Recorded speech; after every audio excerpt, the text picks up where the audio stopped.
नमस्कार, मैं श्यामगिरी। आज के कार्यक्रम में आप सभी दर्शकों का स्वागत है। सोनिया गांधी ने मोदी को बेचैन कर दिया। संकट में मोदी की राजनीति। सोनिया गांधी ने मोदी को बेचैन कर दिया। संकट में मोदी की राजनीति। मोदी सरकार अब बहुत संकट में आ गई है। इसके कई सारे कारण हैं। सोनिया गांधी का जो एक हमला कर रही है सोनिया गांधी सरकार पर, और जिस तरह से सोनिया गांधी का लेख छपा है और सोनिया गांधी का जिस तरह से 2.5 से 3 मिनट का वीडियो आया, नरेंद्र मोदी को बहुत बेचैन कर रहा है। क्योंकि सोनिया गांधी का तोड़ नरेंद्र मोदी के पास नहीं है, प्रियंका गांधी का तोड़ नरेंद्र मोदी के पास नहीं है, राहुल गांधी का तोड़ नहीं है। इनके पास क्या है? सत्तारूढ़ दल के पास पाकिस्तान। और सोनिया हो, राहुल हो, प्रियंका हो, इनके पास देश के मुद्दे, इतिहास यह है, सच यह है। और इस सरकार के पास झूठ, पाखंड और पाकिस्तान। अब इसकी जंग है। अब ऐसे में सोनिया गांधी बड़ी बारीकी से इस सरकार को हटाने के लिए काम कर रही है। हटाने के लिए काम कर रही है या हटाने के लिए प्रयास कर रही है, आप इसको प्रयास के तौर पर ले सकते हैं। क्योंकि एनडीए गठबंधन के अंदर ही सेंधमारी करके और लोगों को अपने साथ करके, चाहे अरावली का मुद्दा हो, मनरेगा का मुद्दा हो, किसानों का मुद्दा हो, युवाओं का, छात्रों का मुद्दा हो, सारे मुद्दों को उन्हें समझा बुझाकर और उसके फायदे और नुकसान बताकर, लोकतंत्र और संविधान की बात करके उन्हें अपने पक्ष में करने की कोशिश सोनिया गांधी की है। और मोदी सरकार झूठ बोलो, बार बार बोलो, झूठ बोलो, बार बार बोलो। एक झूठ को 100 बार बोलो, लोग सच समझ बैठेंगे। लेकिन वही सच आम जनता के लिए घातक बन जा रहा है। अरावली पर्वत पर फैसला उसी का एक नमूना है, जो आज पर्वतीय क्षेत्र के लोग, पर्यावरण को सुरक्षित रखने वाले लोग आज सड़कों पर, पर्यावरण को समझने वाले लोग सड़क पर। अब ऐसे में अगर सोनिया गांधी एनडीए गठबंधन के अंदर सेंधमारी कर रही है और जयंत चौधरी, अनुप्रिया पटेल, देवी गौड़ा, चाहे एकनाथ शिंदे, चाहे अजीत पवार, चाहे चंद्रबाबू नायडू, सबसे तालमेल बिठाने का कोशिश कर रही है, तो मोदी सरकार के लिए संकट पैदा हो जा रहा है। बेचैनी आ जा रही है मोदी सरकार के अंदर। क्योंकि गठबंधन सरकार चलाने में सोनिया गांधी माहिर और नरेंद्र मोदी से 4 कदम आगे है। क्योंकि 10 साल यूपीए गवर्नमेंट चलाने का एक्सपीरियंस सोनिया गांधी के पास है। नरेंद्र मोदी के पास कोई एक्सपीरियंस नहीं है और ना ही वह चला पा रहे हैं।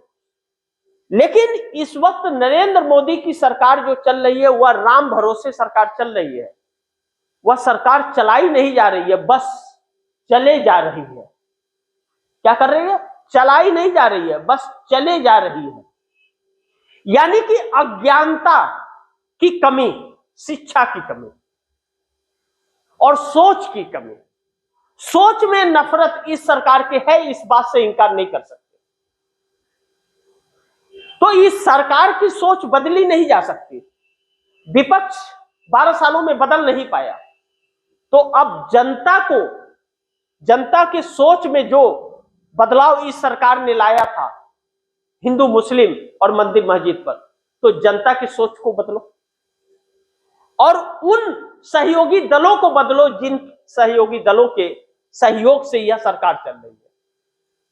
इसमें सेतु का काम सोनिया गांधी करती हुई नजर आ रही है और पूरा इंडिया गठबंधन को एकजुट करके साथ लेकर के चलती हुई नजर आ रही है। नरेंद्र मोदी सरकार इस रणनीति से बड़ी बेचैन है। उसे समझ नहीं आ रहा है वह क्या करे और क्या ना करे, क्योंकि ऐसे दौर से कभी गुजरी ही नहीं है। ऐसे में सोनिया गांधी ने की जो रणनीति है वह मोदी को बेचैन कर रही है। मोदी की पूरी राजनीति संकट में पड़ रही है, जबकि नरेंद्र मोदी अपने चरित्र को छिपाने के लिए उन्हें कुर्सी जरूरी है, और वही कुर्सी की राजनीति अगर खत्म हो जाएगी तो नरेंद्र मोदी फिर आगे क्या करेंगे? तब तो उनके लिए जेल के रास्ते, दरवाजे खुल जाएंगे। और व्यवस्थाएं बदल गई तो आरएसएस भी समाप्त हो जाएगा, क्योंकि गांधी परिवार आरएसएस पे भी हमलावर है। कांग्रेस कह लीजिए, गांधी परिवार ना कहिए, कांग्रेस कह लीजिए। अब ऐसे में आरएसएस के प्रमुख मोहन भागवत को यह बयान देना पड़ता है कि भाजपा के चश्मा से कोई आरएसएस को न देखे। इससे आप समझते हैं दो तरह की इससे बातें निकाल सकते हैं, दो बात। पहला कि आरएसएस ने भारतीय जनता पार्टी का साथ छोड़ दिया है, या दूसरा पहलू यह कि भाजपा ने, मोदी ने आरएसएस पर भी कब्जा कर दिया है। इन दो में से कोई एक चीज आप समझते हैं, इन दो में से ही एक होगा। लेकिन दूसरी तरफ मोहन भागवत यह कहते हैं कि हम तो इस देश को पहले ही हिंदू राष्ट्र मान चुके हैं। तो शक गहरा जाता है कि क्या मोहन भागवत मोदी सरकार को संदेश दे रहे हैं कि अब वक्त आ गया है हिंदू राष्ट्र घोषित करने का। तो फिर आप सोचिए कि मजदूर सड़क पर है, मनरेगा को बंद कर दिया गया, जी राम जी लाया गया, जिस योजना का दूर दूर तक कोई ताल्लुकात नहीं और चालू होने की उम्मीद नहीं है। तो बेरोजगारी बढ़ गई, 81 करोड़ लोग 5 किलो फ्री अनाज पर हो गए, गरीब मर रहे हैं, बच्चे पेपर लीक के शिकार हैं, सड़क पर हैं। अरावली पर्वत पर फैसला दे करके सरकार ने सभी उन पहाड़ी क्षेत्रों के लोगों को और मध्यम वर्ग के लोगों को और जो प्रकृति के साथ खिलवाड़ कर रही है यह सरकार, पर्यावरण को लेकर के सबको इस सड़क पर आकर के खड़े हो गए। न्यायपालिका भी कटघरे में आ गई है। ऐसे में एकनाथ शिंदे, चाहे अजीत पवार, चाहे वह जयंत चौधरी हो, अनुप्रिया पटेल हो या चिराग पासवान हो, चाहे वह देवी गौड़ा हो, इन लोगों को समझा बुझा करके या इसमें चंद्रबाबू नायडू के 18 सांसदों को छोड़ करके कम से कम 20 से 25 सांसदों को एकजुट करके सत्ता परिवर्तन के लिए जो कदम आगे बढ़ाई है, प्रयास कह लीजिए, प्रयास कर रही है सोनिया गांधी, इसके लिए पूरा इंडिया गठबंधन एकजुट है और उसमें सफल होती हुई नजर आ रही है। इसलिए नरेंद्र मोदी को अपनी राजनीति खत्म होती हुई नजर आ रही है। देखना महत्वपूर्ण होगा कि अब इस देश की राजनीति जाति किस तरफ है, इस पर नजर बनी रहेगी। तो इसी के साथ आप दर्शकों से इजाजत चाहूंगा, लेकिन गुजारिश करूंगा कि इस खबर को ज्यादा से ज्यादा शेयर करें, अपने दोस्तों को भी कहें आगे शेयर करें। आपने अगर चैनल को सब्सक्राइब नहीं किया, सब्सक्राइब कर लीजिए, अपने दोस्तों को भी कहिएगा चैनल को सब्सक्राइब करें। मिलते हैं अगली खबर के साथ, तब तक के लिए नमस्कार।